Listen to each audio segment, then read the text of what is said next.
प्यारे बच्चों, पिछले वीडियो में हमने मुगल कालीन इतिवृत्त अकबरनामा और बादशाहनामा के बारे में पढ़ा था। आज हम मुगल कालीन राजधानियां और दरबार के बारे में पढ़ेंगे, जिसके अंतर्गत राजधानी नगर, मुगल दरबार और पदवियां, उपहार और भेंट का अध्ययन करेंगे। सबसे पहले राजधानी नगर। बच्चों, हमने पिछले वीडियो में पढ़ा था कि बाबर ने 1526 में पानीपत की पहली लड़ाई में लोधी वंश के इब्राहिम लोधी को हराया था और मुगल साम्राज्य की नींव रखी थी। बाद में बाबर ने लोधियों की राजधानी आगरा पर भी कब्जा कर लिया था। हालांकि बाबर ने अपने 4 साल के शासनकाल में अलग अलग स्थानों पर अपने दरबार लगाए। बच्चों, दरबार का अर्थ होता है जहां राजा अपने मंत्रियों के साथ बैठकर सभा करता है।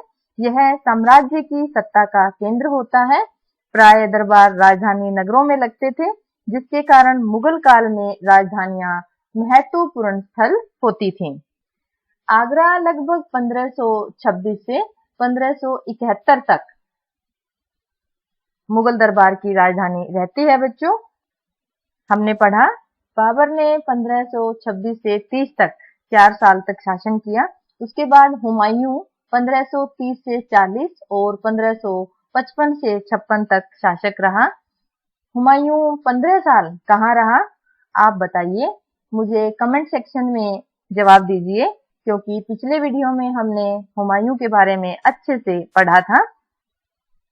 हुमायूं के बाद 1556 से 1571 तक अकबर ने आगरा से मुगल साम्राज्य में शासन किया।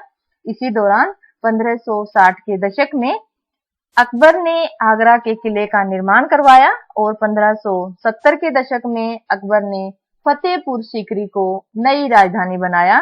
बच्चों, ऐसा माना जाता है कि चिश्तियों और मुगल संबंधों के बीच घनिष्ठ संबंध थे और इसीलिए यह निर्णय लिया गया कि फतेहपुर सीकरी को नई राजधानी बनाया गया। फतेहपुर सीकरी आप मैप पे देखिए बच्चों, ये आगरा थी राजधानी पहले। फतेहपुर सीकरी अजमेर को जाने वाली सड़क पर पड़ता था और अजमेर बच्चों ख्वाजा मोइनुद्दीन चिश्ती की दरगाह थी।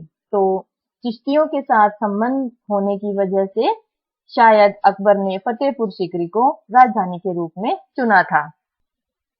बच्चों, 1585 से 98 के आसपास लाहौर अकबर की राजधानी रहती है। देखिए बच्चों, मैप पे लाहौर देखिए।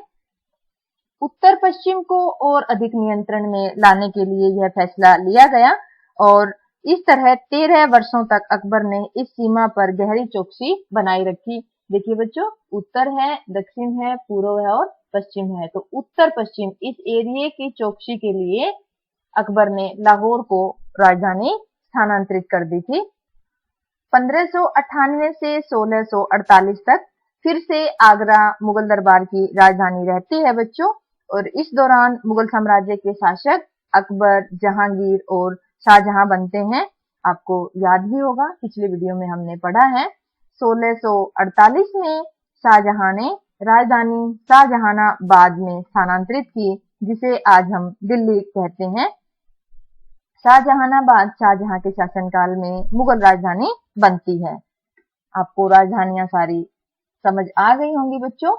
मुगल दरबार मुगल साम्राज्य का मुख्य केंद्र राजधानी नगर था, जहां दरबार लगता था। मुगल दरबार शासक पर केंद्रित था, अर्थात राजा सर्वोपरि था। अपने दरबार में नियंत्रण स्थापित करने के लिए मुगल शासकों ने कुछ नियम बनाए थे, जैसे बैठने के नियम थे। दरबार में किसी की हैसियत या पद इस बात से निर्धारित होती थी कि वह शासक से कितना पास और दूर बैठा है। एक बार जब बादशाह सिंहासन पर बैठ जाता था तो किसी को भी अपनी जगह से कहीं और जाने की अनुमति नहीं थी और न ही कोई अनुमति के बिना दरबार में जा सकता था।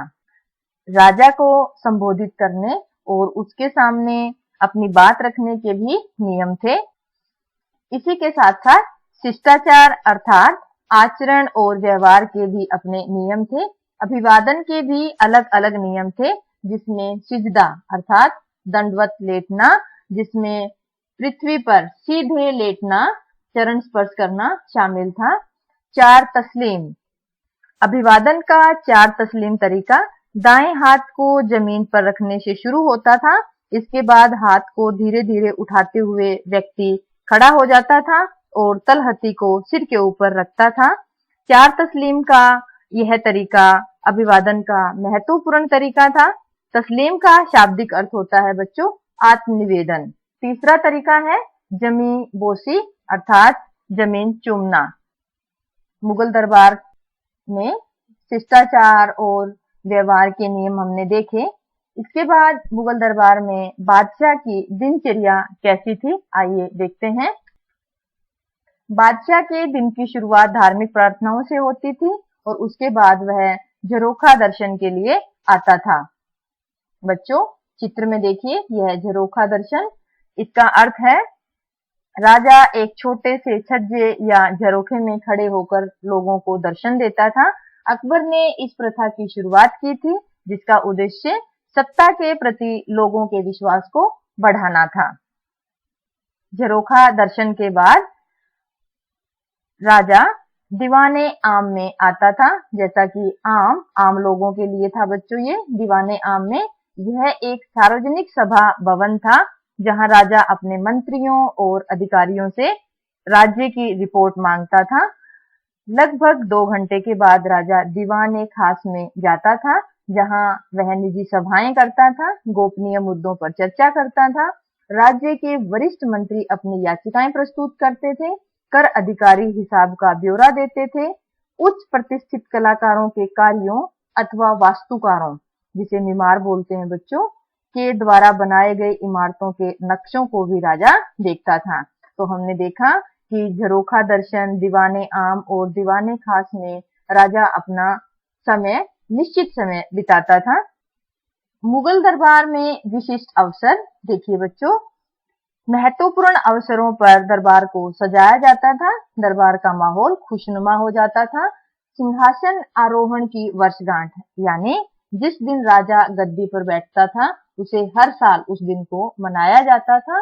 इसके अलावा ईद, शब-ए बारात और होली विशिष्ट अवसर थे। मुगल दरबार में 3 मुख्य त्योहार थे। शासक का जन्मदिन सूर्य वर्ष और चंद्र वर्ष के अनुसार 2 बार साल में मनाया जाता था।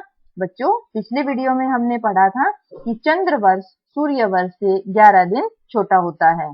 इसके अलावा फारसी नव वर्ष नौरोज त्योहार भी मनाया जाता था। मुगल दरबार के मुख्य त्योहार पढ़ने के बाद आइए मुगल दरबार में दी जाने वाली पदवियां, उपहार और भेंट के बारे में पढ़ते हैं। पदवी का अर्थ होता है बच्चों राज्य द्वारा दी हुई एक सम्मानित उपाधि। राज्य अभिषेक के समय अथवा किसी शत्रु पर विजय के बाद मुगल बादशाह विशाल पदवियां ग्रहण करते थे। योग्य व्यक्तियों को पदवियां देना मुगल साम्राज्य की महत्वपूर्ण विशेषता थी। ये पदवियां या तो अपनी योग्यता से प्राप्त की जा सकती थी या फिर पैसे देकर। मीर खान पदवी हासिल करने के लिए औरंगजेब को 1 लाख रुपए देता है। यूसुफ खां और मिर्जा राजा की उपाधियां या पदवियां उच्चतम पदवियों में से एक थी। औरंगजेब ने अपने 2 उच्च पदस्थ अभिजातों जिसमें जय सिंह और जसवंत सिंह को वह मिर्जा राजा की पदवी देता है। अन्य पुरस्कारों में जामा या खिल्लत शामिल था, जिसे कभी न कभी पहले बादशाह द्वारा पहना गया हुआ होता था, इसलिए यह समझा जाता था कि वह बादशाह के आशीर्वाद का प्रतीक था। सरप्पा, सर से पांवों तक, एक अन्य उपहार था जिसमें जामा, पगड़ी और पटका 3 हिस्से इस उपहार के हुआ करते थे। बादशाह द्वारा अक्सर रत्न जड़ित आभूषण भी उपहार के रूप में दिए जाते थे। एक दरबारी कभी भी बादशाह के पास खाली हाथ नहीं जाता था।